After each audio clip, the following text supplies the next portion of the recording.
ইনকিলাব মঞ্চের আর কোন একটি কর্মীর উপরে যদি ন্যূনতম কোনো আচর পড়ে পুরো টাকা অচল করে দেওয়া হবে। মহিলাদের উপরে আঘাত করা হয়েছে, হাত ভাঙা হয়েছে এবং এই ধরনের নেককার জনতার হামলা আমরা তীব্র নিন্দা এবং ঘোষণা করছি। উসমান হাদি ভাই বলে গিয়েছিলেন ওনার সহযোদ্ধাদের দেখে রাখার জন্য। ইনকিলাব মঞ্চের আর কোন একটি কর্মীর উপরে যদি ন্যূনতম কোনো আচর পড়ে পুরো টাকা অচল করে দেওয়া হবে। আমরা আমাদের ভাইদেরকে বলবো, ভয় নাই, মাঠে থাকুন।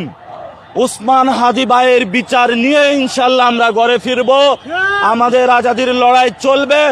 আমরা এখন ঢাকা মেডিকেলে জাবেরকে দেখতে যাব, তারপরে আমরা পরিস্থিতি বুঝে আবার আমাদের প্রোগ্রাম এবং কর্মসূচি ইনশাল্লাহ ঘোষণা করব। এই তুমি কে, আমি কে? আরেকটা বিষয়, আজকে পুলিশের আঘাতে আমাদের 4 জন আহত হয়েছে এবং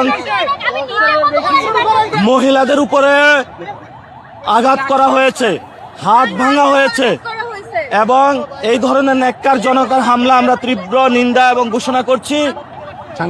সাংবাদিকদের উপরে হামলা হয়েছে, অর্থাৎ এই পাশে ইনকিলাব মঞ্চের উপরে হামলা হয়েছে। আমরা যখন ভাইদের সহযোগিতা ওই পাশ দিয়ে এগিয়ে এসেছি, কাকরাইল দিয়ে আমাদের উপরে হামলা করা হয়েছে।